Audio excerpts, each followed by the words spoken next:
Whoosh. UFC 229. Khabib versus McGregor. Prediction breakdown. I like this card. Like I said, every card I'm gonna like. Never judge a card by the cover, right? You never know. It could be the wickedest card for the year, right? Um, Interesting card, man, and not an easy one to actually predict, to be honest with you, right? They could have some close ones in here, very close ones. Like I said, I don't look at the odds, so I don't know. I think the odds are out, but I haven't looked at it, so I'm not sure who is high, who is low. All right, so um, I'm a little early with this. Usually I try to do this on Saturday or Sunday, get it out by Monday. But I just finished breaking down the card, and it's kind of fresh in my head right now. Even though I'm written down all the notes and everything, but I like to do it when it's fresh, so I remember what I'm gonna say, right? Because I don't want to forget anything. Like I said, card looks good, and hopefully it stays the same, right? Nobody drop off. I'm not gonna jinx it, but just wish for the best, right? Hope for the best. Khabib, Conor McGregor, again, just hopefully that fight happens. Because man, whenever it's a big headline fight like this, sometimes it doesn't happen, right? Something happened, something weird happened, and the guy fall off the card, right? This happens, man. As you can see with a lot of pay-per-view cards, right? But as I said, hope for the best, wish for the best, whatever. Just hopefully it happens, right?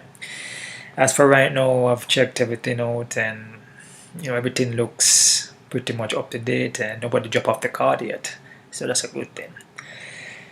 All right, so for that Bellator that's coming up, there was an extra fight that was added on to that. It's Gutierrez versus Balanos. So it's gonna be 6 fights. I have Balanos by KO TKO for that fight. All right, that's gonna be on the Bellator on Saturday. Bellator 206. Just throwing that in there. All right. Ooh, all right, guys. Let's get this party started, man. I have a couple things I want to say on this card. So I'm gonna start off with the early prelims here on Fight Pass, right? Let's go. Get this party started. We got Ryan LaFleur versus Tony Martin. Ryan LaFleur, more of a wrestler, right? Grinder. Back in the days, he was a little bit more craftier, a little bit more forceful and pressure. No, when I watch his newer fights, he doesn't really move the same like he does. And he doesn't get the takedowns all the time like he used to, right? And he gets tired in his fights. Like when he gets to the second round, he's like already tired, right? And his striking, in my opinion, when matching the two guys here, Tony Martin and Ryan, I like Tony Martin striking better because Tony Martin more elusive with it. He's more in and out. He has a little jab there that fires off, and he mix up the kicks with the punches. And use head movement and sidestepping, lateral movement, kind of measuring his distancing so he can set up his techniques, get his range right so he can land his techniques. Ryan LaFleur takes a lot of hit because he likes to rush forward in a straight line to get the takedowns, and while he's doing that, he takes a lot of hit. Now, Tony Martin moved up to 170. Right, so he fought, was it Nakamura, I think that's right, if I got the name right, and he beat him at 170. I believe that was his 170 debut. Yeah, Nakamura, and he beat him, right?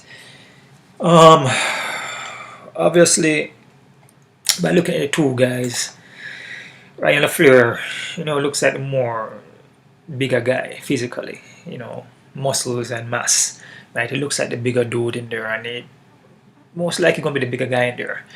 You know, Ryan LaFleur look like he probably could be walking around 200. So he has a huge weight cut. That's why probably he gets tired in the second round. He gasses out quick, right? Because he cut a lot of weight. Tony Martin was probably cutting a lot of weight to go to 155.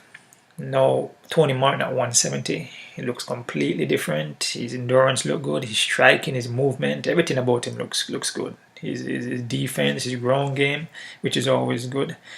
So for this one here, man, watching footage, reading stats, doing my homework. I like Martin for that, right? I like Tony Martin. Feel like he's gonna be the quicker guy, better endurance, moving up in weight. You know, as I said, cutting weight, going too low, can hurt you, and it can help you, right? Fighting at the weight that you're supposed to fight at will do better for you because you don't cut so much weight. So, you know, you cut so much weight like that, you get so dehydrated that when it's time to fight, you can't perform.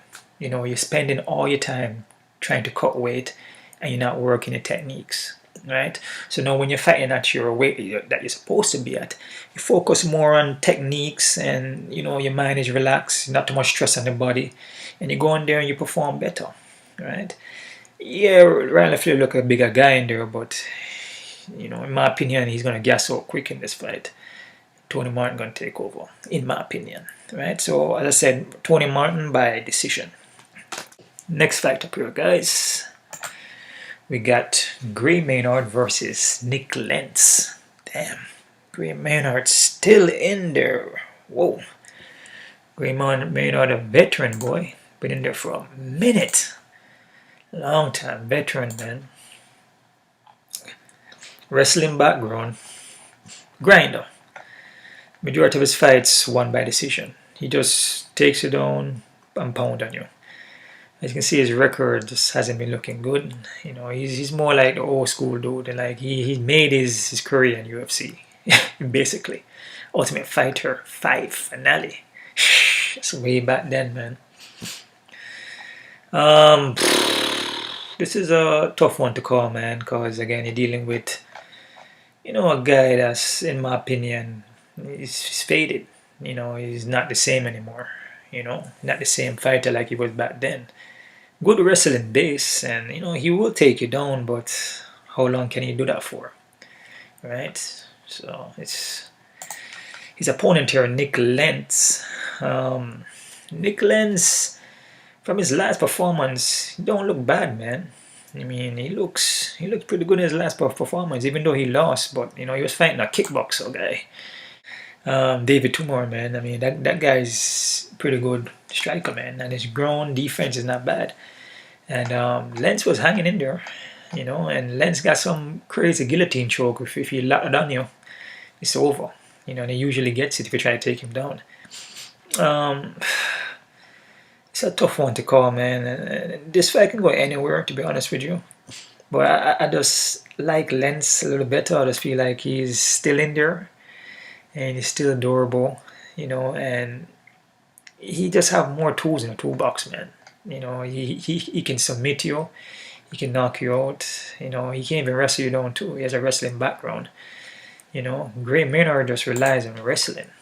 As you can see, where is it? 86% decision. So majority of his fights are all decision because he wrestles you down all the time and try to ground and pound. That's it. You know, Nick Lentz is just more the well-rounded guy here. You know, more durable guy too. Gray Maynard, I believe, been knocked out either 4 or 6 times. So it's been knocked out 4 times.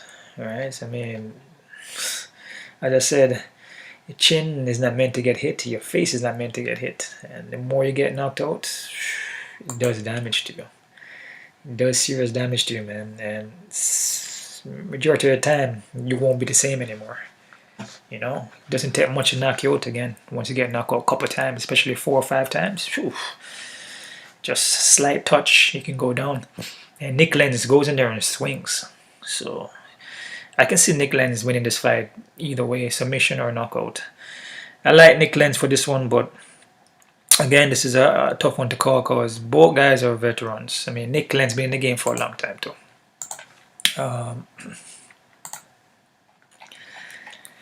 Nick Lenz been in there for a while. Been in there from 2010, 2009, 2009. I mean, he fought a lot of guys in the sport too.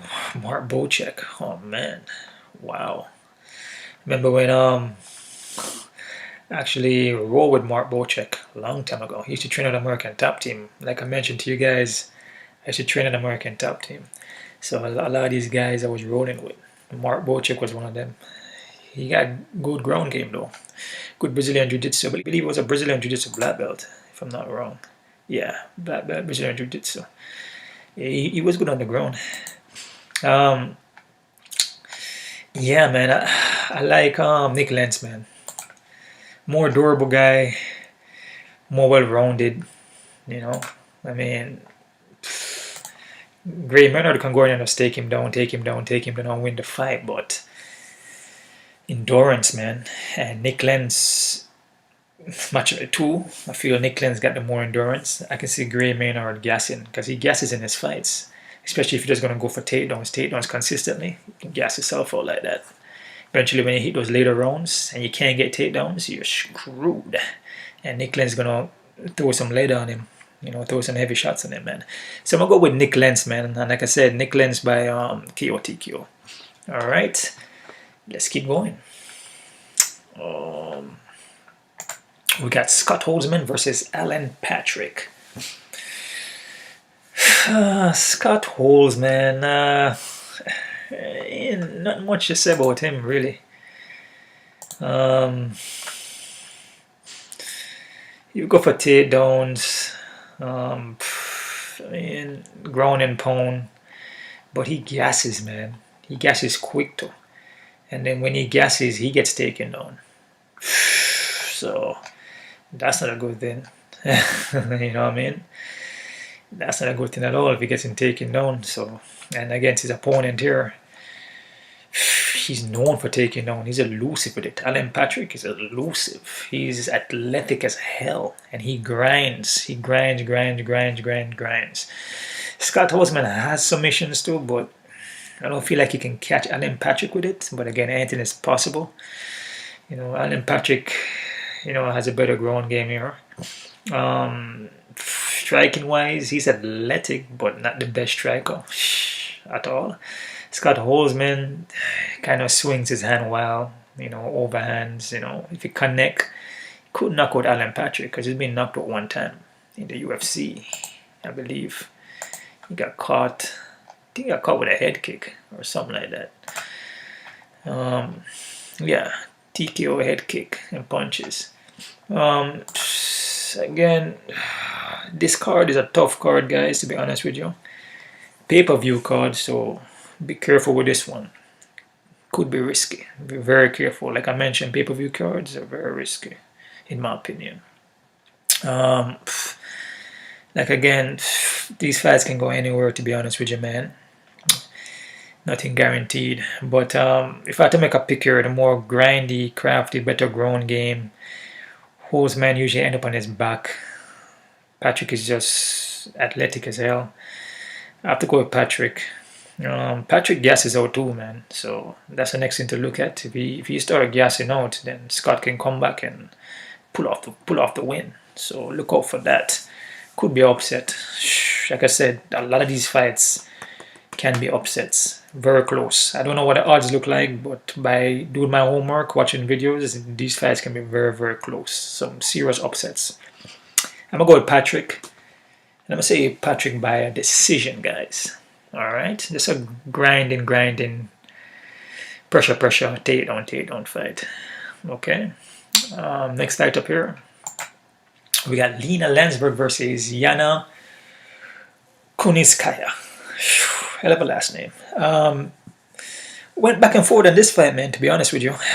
I mean, I was kind of going for Lena Landsberg, but boy, after watching her last fight there, man, she really kind of striking, kind of depleted, man. Like to a point where she's not really setting up the strikes anymore. She's just closing the distance for underhooks and push against the cage and sit in the cage for the whole entire fight. Just knees and elbows, knees and elbows. They call her the elbow queen, so that's probably why. But she ain't setting up nothing. And when she does throw a punch, it's like there's no power behind it. When she throws a kick, it's like she's struggling. Yano, she's still kind of green, but at least she has a jab on her. That if she hits you with a jab, she can bust you up. And Lena Landsberg, man, the slight punches touch her face, she's bleeding all over the place. She bleeds easily, man. Bleeds easily, man. I mean, against the cage, you know, she can throw knees and elbows, but Yana against the cage is pretty good too. And physically, the bigger woman here, reach, is going to be Yano. Physically, mass-wise, is going to be Yano. And I believe Yana could be the stronger woman there too, physically. And Yana possesses a little bit more pinpoint accurate techniques as far as leg kicks and punches. And Yana possesses a better ground game. So that's why I'm going to go with Yana for the win. Again, guys, this fight, it's not confident because Yana is not, her experience is not at that high level. She's still kind of green in my opinion. Lena Landsberg, I just think that she takes a lot of beating in her fights and it's affecting her because her striking, her skill set is just depleting. Like she has to just hold against a cage and just lay on prayer on you on elbows and knees. And if Yana just come to this fight, I know she's at Greg Jackson and basically use her jab to set up takedowns. That's all she has to do. And then she'll win the fight. She just needs to use a jab to set up her takedowns because Lena have a problem with the ground. She have a problem getting taken down. So, and Yana is pretty strong with the double and single from what I've seen. She doesn't get it all the time, but coming from Greg Jackson, they can make up a good game plan. She uses a jab and close the distance. So that's basically it, man. So I like Yana Konosikaya for the win, and I must say by decision. Gonna be the bigger woman there, and she's gonna be the sharper woman as far as the striking is concerned. More pinpoint accurate, which will bust up Lena Landsberg's face because she have a lot of scar tissue in her face. She bleeds easily, man. Slight touch, she start bleeding all over the place, man. So Yana for the win for that, and I ain't confident in that, man. You never know. Lena Landsberg could just lay on her against the cage, just throw knees and elbows, and Yana just take a beating and get knocked out by elbow. You never know. Nothing guaranteed here, man. Anything can happen in these fights, man. Can even go to a draw. Alright, FS1 prelims, 8 p.m. We got Aspen Ladd versus Tanya Edvinger. Kind of going back and forth on this one too, man. Tanya Edvinger is a veteran. Very, very experienced veteran. Fought everybody in the sport, basically. Obviously, she fought Cyborg. Went to, I believe, the third round with Cyborg before she got TKO by knees. She fought Arena Lando. She TKO Cindy Dados. Sarah McMahon, Alex Davis, Gina Carano. If you remember who Gina Carano is from way back. So she's pretty experienced woman, man. I mean, she's a little older, 37, but she's pretty experienced, and her ground game is where it's at. You know, her striking it's not that good, kind of flat-footed. Start to step in, throw a lot of overhands, but you know, obviously your face is not meant to get hit, so if one of those overhands connect, it will knock you down. But her thing is her takedown, her wrestling, her jiu-jitsu. She gets you on the ground, she can submit you. Alright? Well, when I see Aspen Ladd, man, you know, Aspen Ladd, she kind of sharpened up the game a lot more from her amateur background. You know, because I used to watch her amateur fights, and you know, when she gets into professional, she started getting sharper, her hands a little bit sharper. You know, she can possess more of the pinpoint accurate strikes here. Her defense is looking good now. She's sprawling, pushing off. I mean, her footwork, she's kind of stationary. She need to work on moving a little bit more. You know, because Tanya's gonna throw the overhand on her. You know, so if she sit there in the front of her, she could get hit, or maybe Tanya could use the hand to set up the takedowns. But again, that's been looking good, man. Her hand been coming along good. Her boxing and her defense, her takedown defense, and even her ground game. You know, I believe she pulled off a submission. Her last fight, I could be wrong, against Lena Landsberg. Could be wrong about that. I had a ground opponent submission. Okay, it was TKO by punches. Okay, so it was like a ground and pound, right? So she look good. You know, she's coming along. You know, still learning. Evinger again, she's gonna be the veteran. So again, man, with a fight like this, you gotta be very careful with it, because dealing with a veteran like Tanya, you know, she will go in there and find a way to win, like veterans do. They always find a way to pull the fight off. You know, Aspen is a younger chick here. You know, but age is a number, man. Experience goes a long way.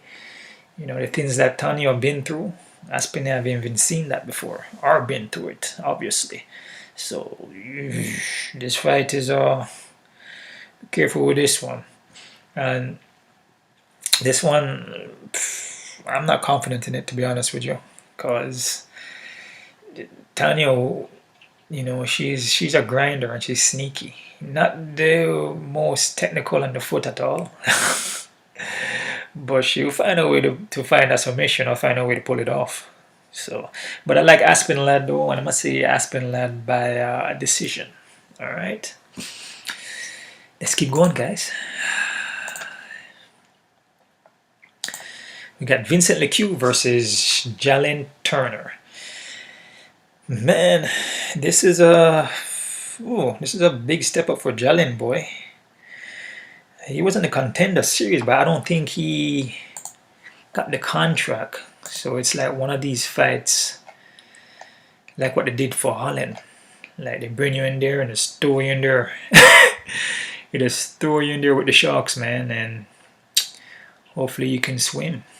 So it's one of those fights here, man. So they're giving him Vincent Leque, which, damn, in my opinion, that's a tough matchup for him, man. Tough matchup. Again, Jalin, you know, got the height, you got the reach, but man, he fights long range. But when I watch him fighting, man, he gets hit, man. Especially when sometimes he closes distance. Sometimes when he's moving in, he tends to get hit a lot, especially with hook punches.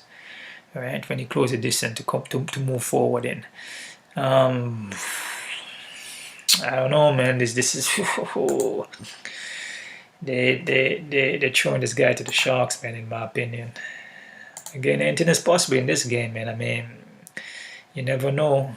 You know, Jalin got some knees and elbows on him, you know, but he gonna have to close a distance to land those. And like I said, he get caught when he come in, because he like to throw the elbows and knees. So when he comes in, sometimes the hook punches be landing in his jaw, man.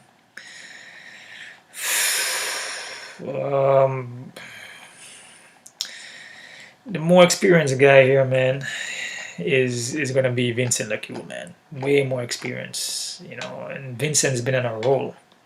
He's been on a roll, man. He's been winning all his fights, basically. The last fight he lost was Leon Edwards, but you know, Nico Price, Chandler Price. You know, he looked good. He beat Belal Muhammad. You know, I mean, Belal Muhammad's pretty tough dude. You know, and he fought Thiago Santos back in days, beat him when Thiago Santos was a bit smaller. Man, I mean, I don't know, man. Again, there can be upsets, though. They can be upsets, man. You never know, you know, because a guy on paper, and even by video, you know, it looks like he He doesn't have the credentials to pull the fight off. In this game, man, anything is possible. Once you train and you come in there and you prepared and you go to your camp and put the work in, you never know, man. But again, he's gonna be a taller, longer guy in there. But I believe Vincent can take this fight anywhere he wants to, especially on the ground. I can see Vincent pulling off a submission on him. I mean, I could see that too. I could see Vincent even knocking him out.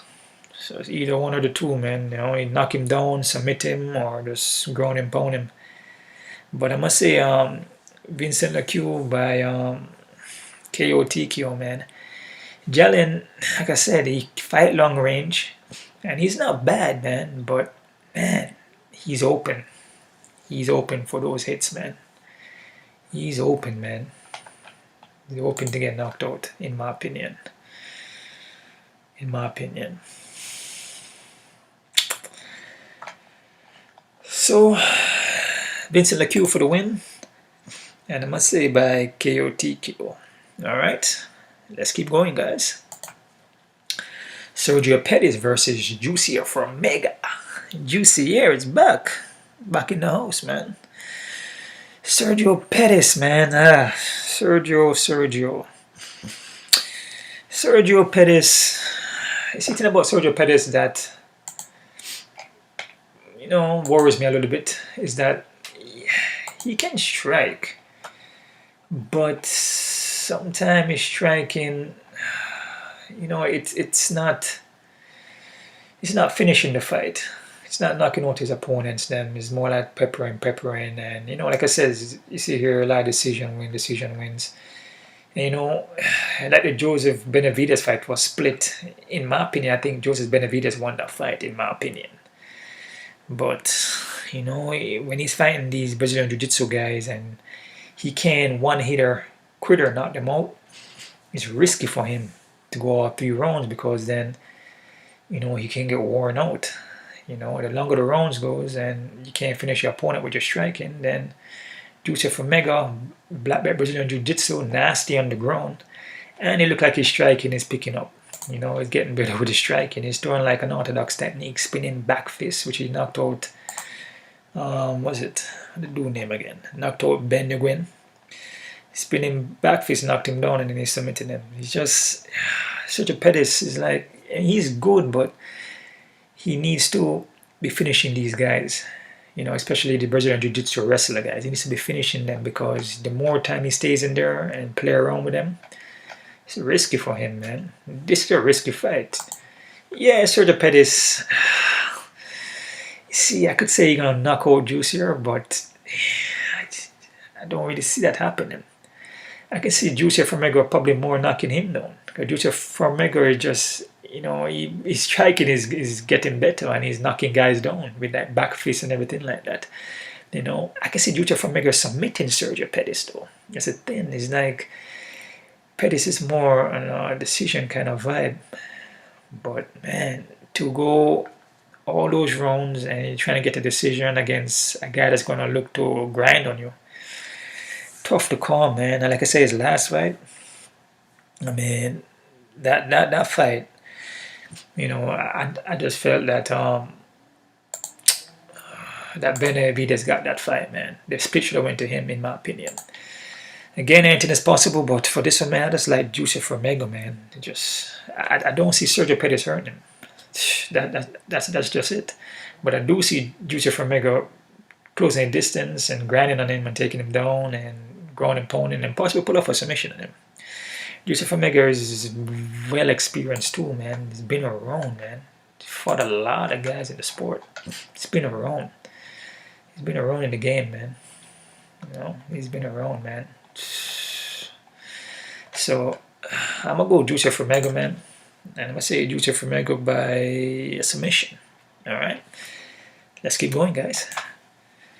Sean O'Malley, Sugar O'Malley is back. Alright, Jose Quinez. This is a fight for Sean O'Malley to win. Alright, I'm just gonna say that.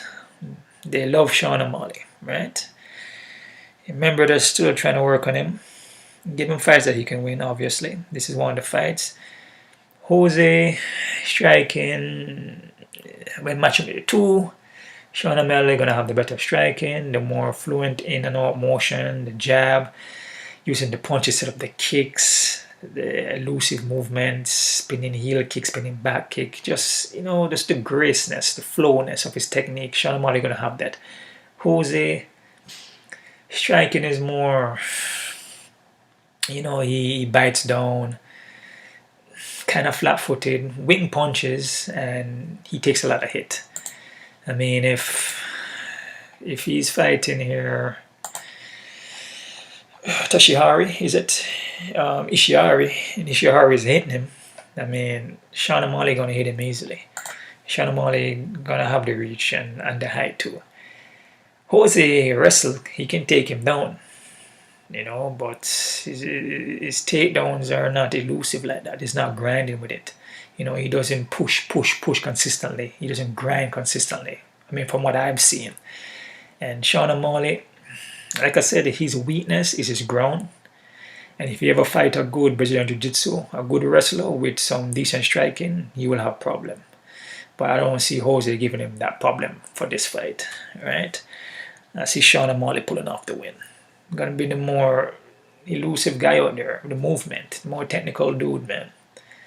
So I got O'Malley by KO TKO. Okay. Main card already? Wow, that's fast. And I'm going very slow here. I'm not trying to speed this up at all. Taking my time. Michelle Waterson versus Felice Herring. Whew, this is a close fight. Even fight. Very even fight. I haven't seen the odds yet, so I don't know. But just from my breakdowns and prediction, this is an even fight in my opinion. Both women fought.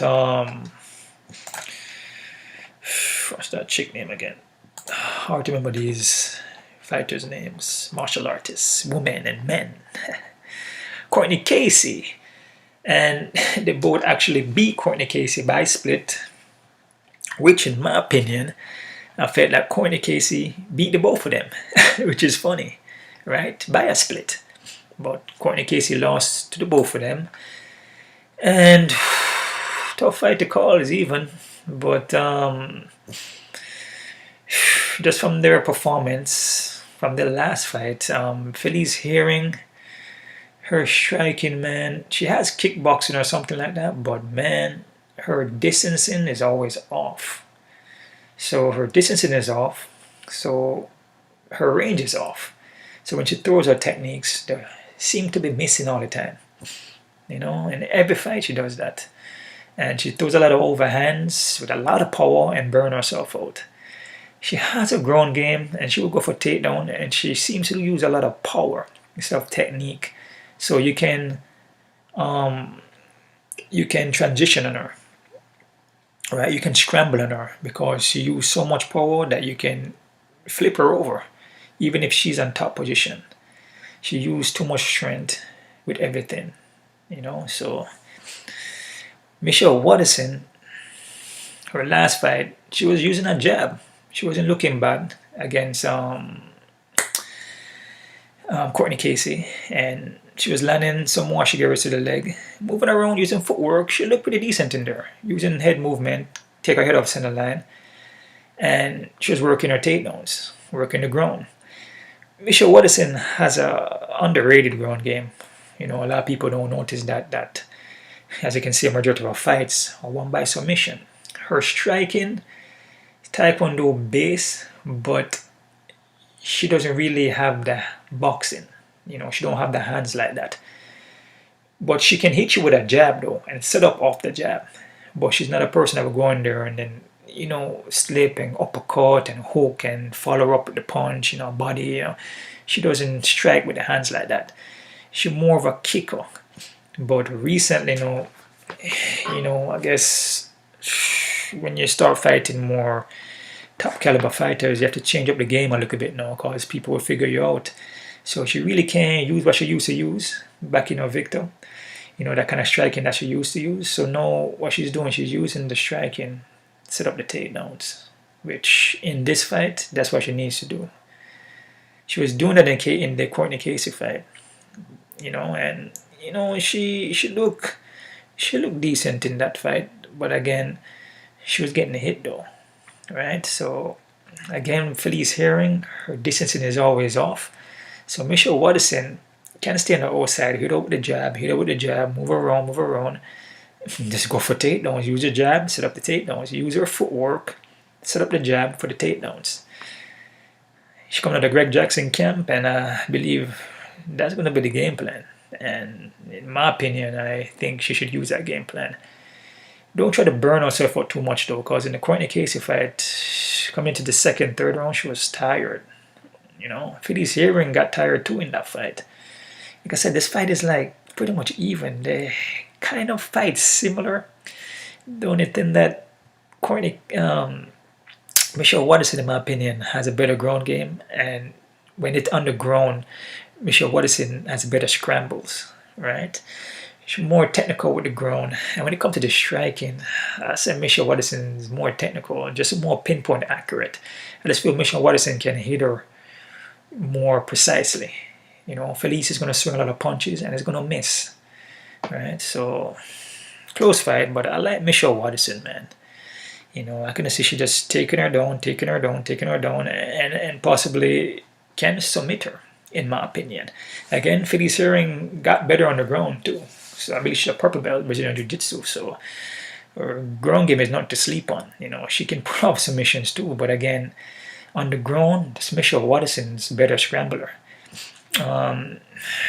Again, this fight here is even, but Felice has a little bit of reach, but the height is pretty even, and the body size, Michelle Waterson is kind of small, so a lot of times you fight these bigger women.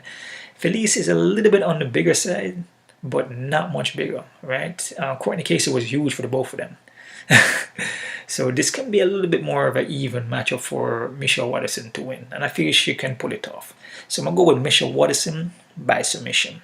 All right, let's go, guys. Yep. Next fight up here: Derrick Lewis versus Alexander Volkov. Heavyweights. I mean, Derrick Lewis, his last performance there, it wasn't good. Nagano, she never really fought in that fight at all, barely threw any punches or kicks. And Derrick Lewis was pushing the fight still, but they didn't look good. And, there wasn't much activity at all, but Derrick Lewis' back was hurting him. And it wasn't that much activity, but his back is hurting him. He has like a back problem. Alexander Volkov striking is on a different level than Derrick. Again, Derrick can land it overhand and catch him on the jaw and knock him out. It could be an upset here. But I like Alexander Volkov. This fight is, it's going to be a little inch reach by Alexander. The height is massive. Alexander jab is not bad. His uppercuts, body shots not bad. Derrick Lewis always complain about the back. His back bothering him. Derrick Lewis probably is going to come in this fight for the first round and try to just give it all he got. Try to knock him out. He's going to try to knock out Alexander quickly because he can't last for 3 rounds. Right? And against Alexander is pretty much well-rounded everywhere. And tall guy, but when he's on the ground, he looks good on the ground and he scrambles and get back to his foot. So I like Alexander Volkov, man. Again, it could be upset, man. You don't want to sleep on Derrick Lewis, but just by his performance from his other fights is just heavy guy, big dude, heavy hand, but technical guy here is Alexander Volkov. More experienced guy, Alexander Volkov. Everywhere. His striking is precise. And I can see him KO TKO Derrick Lewis, man. Stay on the outside, use your jab, move around. Derrick Lewis probably going to be chasing him. And Volkov going to be using his footwork like he usually does, move around and pop his shots. Again, it could be overhander by Derrick Lewis, and it could be a risky one to pick because these guys are heavyweights. So, heavyweight fights, just take one good shot. and it's good night. Good night, Irene. You know what I'm saying? One good shot and you're out, man. Sleepy time. You know, you take a nap, canvas nap. But I like Volkov. I'm gonna say Volkov by KOTQ. Alright? Let's keep going. Ovince St. Preux versus Dominic Reyes. Not confident here with this one, guys. This is a tricky one. Tricky one because of the experience here, man. You have to look at experience when you're doing predictions. You can't just sleep on a guy, that has experience. You can't sleep on the veteran dudes because experience goes a long way, man. They always find a way to sneak out the win. Even that Van Flo choke, Van Flo choke, man. Always find a way, man. Tyson Pedro is supposed to win that fight, and look at that. Tyson Pedro knocked him down and went ahead and hand out in the clinch where he didn't have to be there. He knocked him down. He should have kept the fight long range. Keep it in striking range. Keep going. Keep it at the range you want to be at for your striking. He went ahead and played with Ovince St. Preux on the ground, which Ovince St. Preux is a big dude. And once he's on top of you, you're screwed. He's going to freaking break a limb off. So, it's a tough one to call, man. The one thing about Ovince St. Preux that I don't like too much is that he gets hit, and when he gets hit, he go down. He tends to shy away from the punches. He's heavy with his striking, but his striking is... he doesn't mix it up in combinations like that. But if he hits you though, he'll knock you out. If he hits you with a roundhouse to your face, he'll knock you out. If he catch you with an overhand, he can knock you out. But he doesn't box though. He doesn't box with it and it flows. Dominic Reyes flows with the punches and flow with the kicks them. And I said Ovince St. Preux sometimes would shy away from the shots. And when he does that, that's when he gets knocked down. But his groin is the more dangerous thing. Because his mass, he's a big dude. And if he gets on top of you and, Van Flu choke or Kimura or any other submission there, he can pull it off. But, as I said, Dominic Reyes, man, been looking good. But experience, man. I mean, he ain't really fought nobody. Gerard Cannonier, I mean, that's... Gerard Cannonier is not even elite fighter, in my opinion. Jeremy Kibble is not elite. Joaquin Christiansen, not elite at all. So he ain't really fight nobody. That's the thing. It's a tough one to call, man, but Ovince St. Preux is going to have the reach. Dominic going to have the little inch of height there, but again, it comes down to the striking. When the fight starts standing up,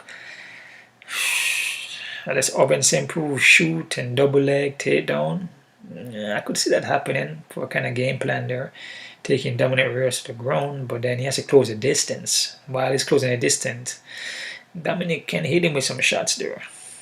Just the chin of Ovince St. Preux is just... can't trust that chin, man. He can't, when he gets hit, he goes down. And Dominic can hit. He can hit. He can hit, man. And he's straight up the middle. Straight up the middle with his punches. Pretty technical with the boxing. Straight up the middle, man. And those are the ones that catch Ovince St. Preux all day long. Always get knocked down with those punches. Tough one to call. Not confident, but I must say Dominic Reyes for the win. And again, Ovince St. Preux can pull it off, but I don't think it will be by striking though. It will be more by maybe ground and pound on the ground, or maybe a submission. But man, tough to call. But I like Dominic Reyes for the win. And I must say Dominic Reyes by how would I have here? By KOTQ, man. He's gonna pressure Ovince St. Preux. He's gonna pressure him and then just land the shots on him. And Ovince St. Preux gonna go down, in my opinion. Again, I could be wrong. Close fight here, and I can see if a lot of people like Robinson Prue to win, you know, I could see why I'm more experienced guy there. But I like Reyes. So Reyes by KO. Let's keep going, guys. Tony Ferguson versus Anthony Pettis. Showtime. El Kukui. Yeah, man.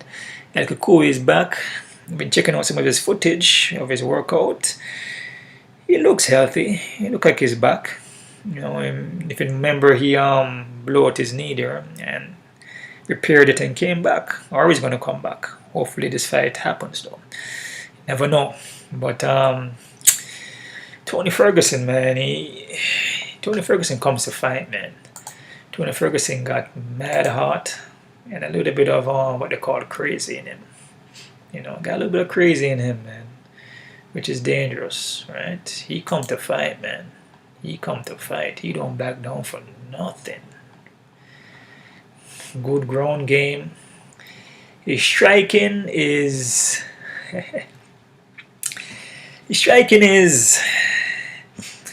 why, hard to explain it. It's unorthodox and it's effective, very effective.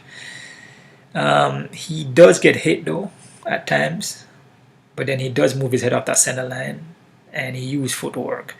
But it's kind of different though, and different in a good way because he makes it work for him, right? He got some nasty elbows, nasty knees. If he hits you with those elbows and knees, he will cut you open, bust you up. As I said, his ground game, his rubber guard is sick.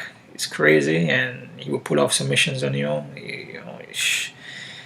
I mean, as I said, he come to fight. As you can see here, he only lost one time in the UFC. He only lost one time in the UFC. So he has what? 1, 2, 3, 4, 5, 6, 7, 8, 9, 10, 11, 12, 13. He's 13-1 in the UFC. 13-1. I mean, that's pretty damn good, man.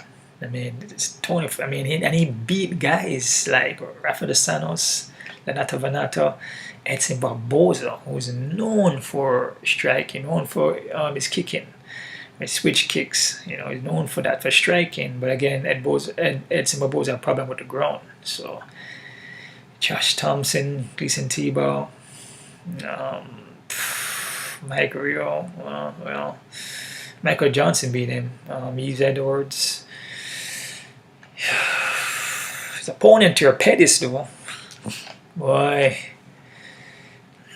Pettis hasn't looked the same in a long time, man. And, you know, he looked like he's showing a little bit of his old self in his last fight there against Michael Chiesa. You know, he's showing a little bit of his old self there. But still not Anthony Pettis from back in the days, man. It's still not the Anthony Pettis, man.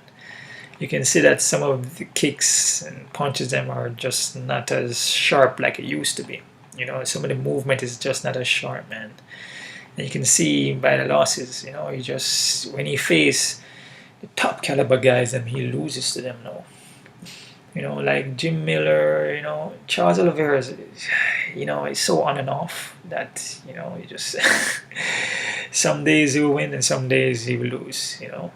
Jim Miller, it depends who Jim Miller is facing. You know, if he's facing guys who are coming up that don't have the much experience, he will beat them. But if you fight a guy that's a little bit on his level with experience, he sometimes will just lose a fight.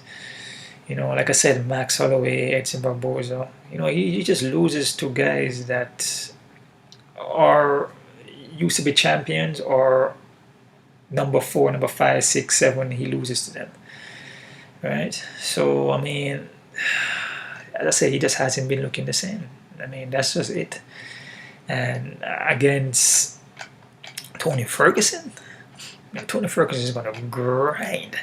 Tony Ferguson is going to be in his face from the fight start to the end. And he's going to give it all he got. He's going to push, and he's going to push. That's it. Throw elbows, throw knees, push forward. He might even eat some punches and just keep coming. You know, the more technical striker here on paper and video footage, the more precise. I would say it's Anthony Pettis, but Tony Ferguson, has striking of his own, but it's just two different kind of technique of striking. They implement the strikes a little differently. Tony Ferguson is just a little bit more unorthodox with it. Like, he throws it everywhere. He goes everywhere. Anthony Pettis is unorthodox too, and he would throw it everywhere, but it's more crisp, it's more sharper. But again, man, I would have said Tony Ferguson for this one, man. Again, Anthony Pettis could catch him with something, with a body shot, knock him down. That's possible. Anthony Pettis could knock him out. That's possible, but I don't think Tony Ferguson has never been knocked out. He has never been knocked out. Only 3 losses, and all these 3 losses he got submitted one time. Pettis has an underrated ground game. Both are black belt. So but I don't know, man. It's a tough one to call. Anthony Pettis could submit him. That's possible, but he has to get past those elbows and knees and the elusiveness and grindiness of Tony Ferguson.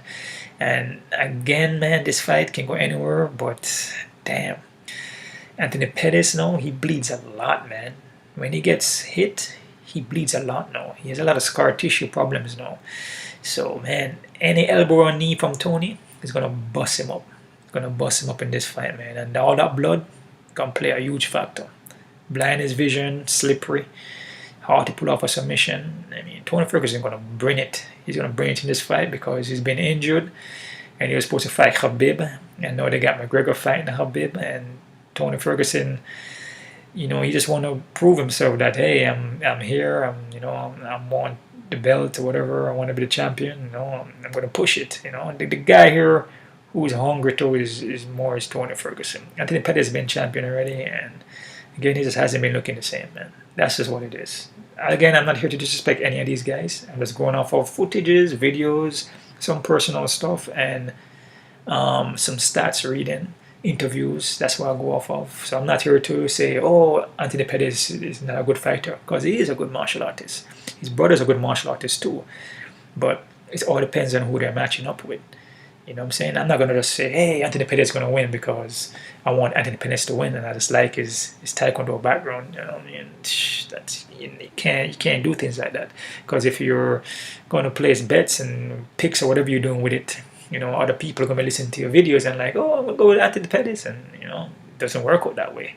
So I like Tony Ferguson, and I'm going to say Tony Ferguson by decision, man. Because Pettis will hang in there, man. But it's going to be a bloody fight. This fight going to be a bloodbath, in my opinion. Alright? It's going to be a good fight, though. Look forward to it, to be honest with you. Alright? On to the main fight. The main attraction. The main attraction. Khabib Nurmagomedov versus Conor McGregor. Conor McGregor, man. What I've seen from the press conference, it was hard for me to watch that. It was hard for me to watch it. I actually couldn't watch the entire thing. It's just hard. At times it was comical, laughable. It just looked like Conor McGregor is trying too hard now. He's trying to be the Conor McGregor that fought Aldo, basically. And don't get me wrong, the Conor McGregor, is still effective at what he's doing. Still a martial artist, heavy left-hand striker. He's still got skills, but I think he's more, on a business thing, on selling his whiskey and, more entertainment than fighting. Right? That's what I feel. I feel like he's not focusing too much on the fighting aspect of it. Right? The martial art aspect. He's just more on the business thing and more on selling tickets and getting people to like him and come to the fights, which is important. They gotta sell the fight, but I feel like he's a little bit overboard with it. in that press conference. A little bit overboard to where it's laughable. And, he's just overreacted on a lot of things. He's trying too hard, right? And it doesn't come off as natural, right? And then he's on stage drinking whiskey.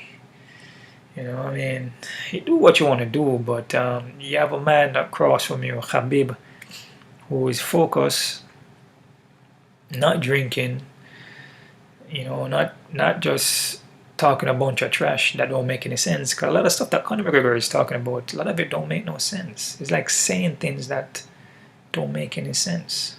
That's why it's laughable. I'm thinking like what is he saying? It's like not making any sense. I broke down a lot of Conor McGregor fights and I predict them right. Although Eddie Alvarez, Nate Diaz, I predicted a lot of fights and broke them down. They all came the way it's supposed to come out. But every matchup is different, and it all depends on who you're matching up. It depends on your mindset, of what you've been doing, from the past to right now. How you've been preparing yourself to fight Khabib. Has he been fighting in MMA? No, he hasn't. He's been boxing Floyd Mayweather. Why is he boxing Floyd Mayweather? For money, right? Which made him millions, which is great. That's good for him, right? It's a good way for them to profit money. But again, like I said, I feel like he's just more on the business tip, and he's not focusing on really fighting anymore.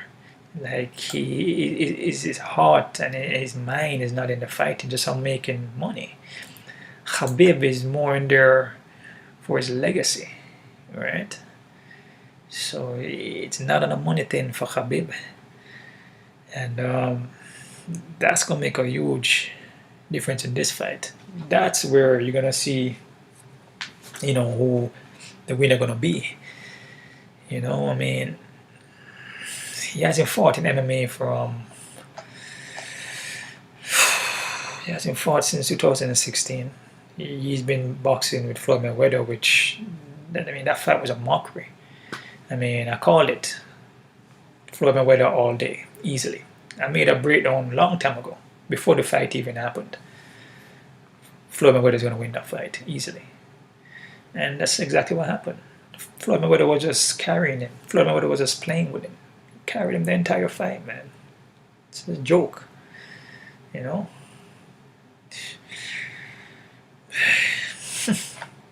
Again, anything can happen in this sport, man. And, you never know. Pay-per-view, suspects fights, you never know. Rig fights, you never know. But I feel Khabib is more of a loyal kind of,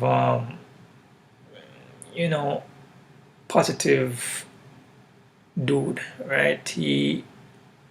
He's doing this for his legacy, and he would never throw down a fight or fake a fight for anything. So I feel he's going to really come in here and fight, right? I say it's not for the money, but again, I've called a lot of Conor McGregor fights, and I call Khabib fights too, and stylistically matching up these two, Conor McGregor struggles on the ground. He struggles on the ground. Struggles. He has no warm-up fights. Since the last fight, 216, he has no warm-up fights to see how much better his ground have gotten. He fights southpaw stance, but we switch his stance. His left hand is where his power is. His kicks are more to set up his boxing. His kicks are to set up his hands, right? His kicks doesn't pack a power like what Edson Barboza kicks pack power, right? Conor is more in his hands, his left hand. He uses kicks to set up the hands. Khabib can go 5 rounds easily. Khabib gonna have the endurance. Khabib have 100% wrestling, grappling skill. Khabib doesn't have the best striking, but he has a sambo background which implements strikes in there. But he will make it work for him to close the distance and go for takedowns. Khabib does ride his chin a little bit upwards, right? And Khabib fights an orthodox stance, but he does switch his stance to southpaw though from time to time. I noticed that, right? Khabib is active. Khabib been fighting. He's been fighting, right? 216. Conor don't fight. Khabib has fought 18 once and 17 once. Okay, so he has 2 fights ahead of Conor McGregor, right? Al Quinta, and he fought Edson Barboza, both winning by unanimous decision, right? Conor McGregor has no cardio. He gasses after the second round, he's done, right? Conor got a better striking as far as the precision, like knowing the distance and the range to land that technique. Kind of like point fighting. You see that a lot in Kyokushin, Shotokan.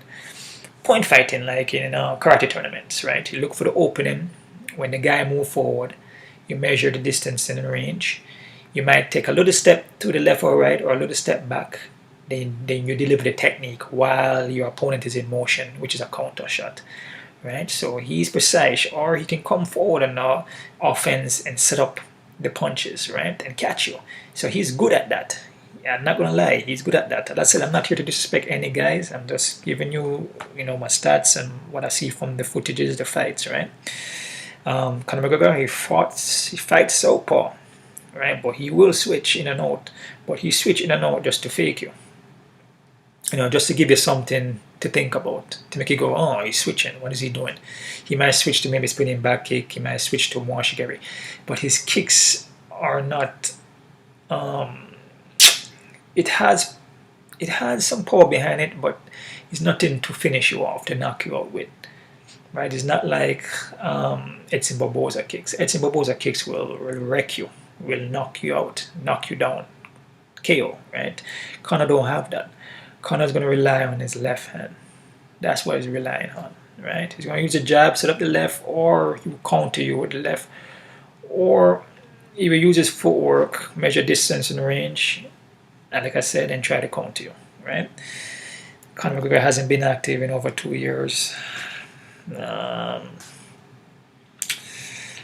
Again, Conor is going to have to knock out Khabib. He's going to have to knock out Khabib. If Conor want to win this fight, he has to knock out Khabib, right? With the left hand. That's the only way Conor going to win this fight. Conor is not going to take him down and submit him. Conor is not going to ground and pound him. He's not going to hit him with a spinning heel and knock him out. He's not going to hit him with a Mwashigeri and knock him out. He has to hit him with the left hand, right? Conor is going to have the better movement though, the better footwork, right? Which plays a huge factor in this fight. But again, it's one of these fights where Conor not active, been boxing with Floyd Mayweather. Like his mind is on money and just care about promoting his whiskey, drinking on stage at a press conference when he has like a week or two to fight. Just his whole persona is coming off as like he's trying too hard now. Like he's trying to be that Conor McGregor that fought Aldo. Again, it all depends on who you're matching up with. Aldo and Conor was a fight where Aldo rushing forward, his chin is out. Conor take a little step back, measure the distance range, bam, caught him. Eddie Alvarez, same thing, caught him, bam bam, knocked him down. Certain matchups will work good for Conor McGregor. This one here is not good for him in my opinion. Just the whole wrestling, grappling pressure. It's gonna break him down, man. So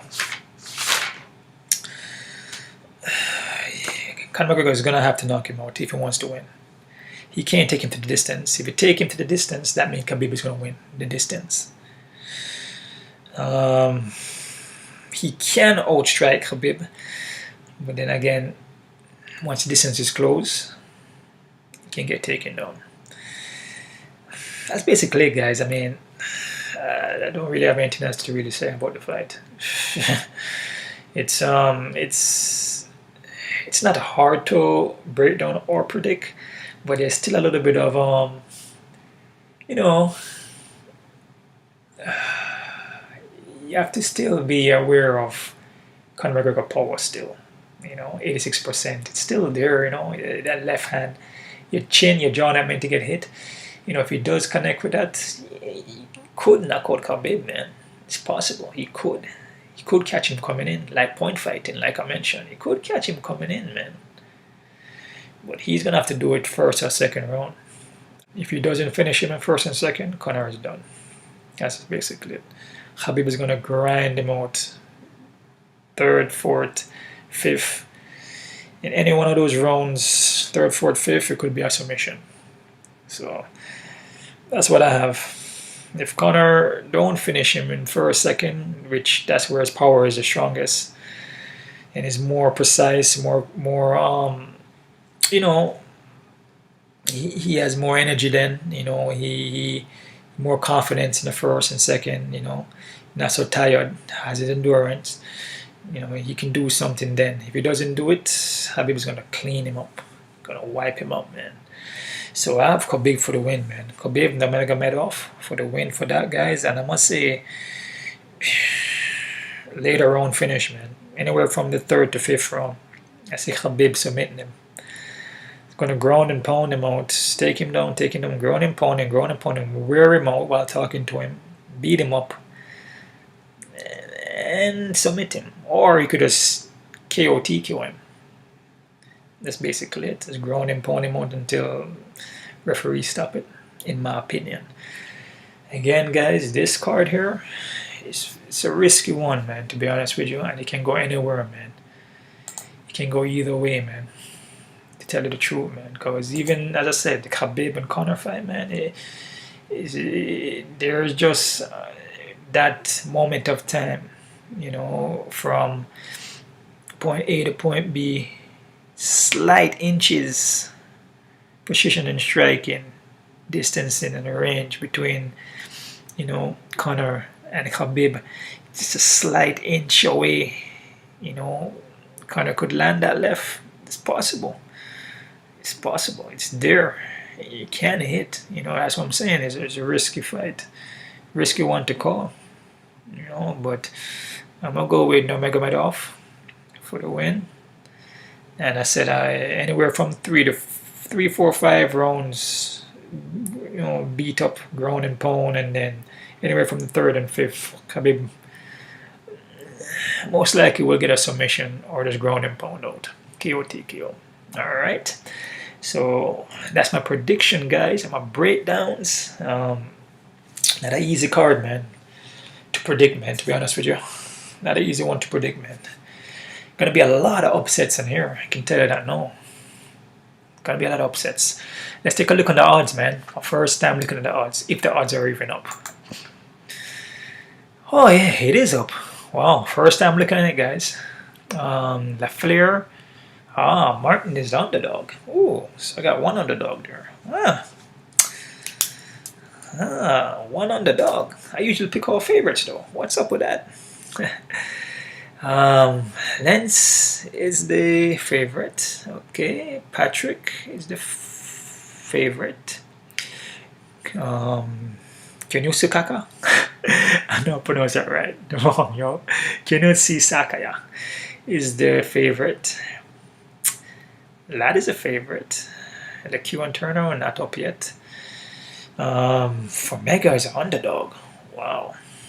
Alright, so I got 2 underdogs already, which looking kind of good, because if you have a card that just fill of favorites, that's not good, especially a pay-per-view card. Some dog's gonna come on that, man. If it's a regular UFC on Fox, a regular UFC Fight Night or Fight Pass, it could be a little more favorites than underdogs, but pay-per-view, usually have a ton of underdogs on that one. O'Malley, huge favorite. Watson and Herring, what I say? It's pretty close and even. I called it. And I haven't looked at the odds until now, man. I'm looking at the odds with you guys right now. And I called it even fight. Lewis, Volkov, favorites. But again, heavyweights, you never know, man. Same Prue, Reyes. Ooh, Reyes, negative 205. Ooh, it's a huge favorite, man. It's 2-1, it's a huge still. A lot of people might just go for St. Prue underdog. You never know, man. You know, as I say, experience plays a factor, man. Pettis, Ferguson, huge favorite in that. The Nurmagomedov, McGregor underdog. So I have. Let me see. I have how much underdogs I have here. Well, Watson Herring is pretty even fight. That I have one underdog. LeQ gonna be a huge favorite. I can tell that now. One underdog.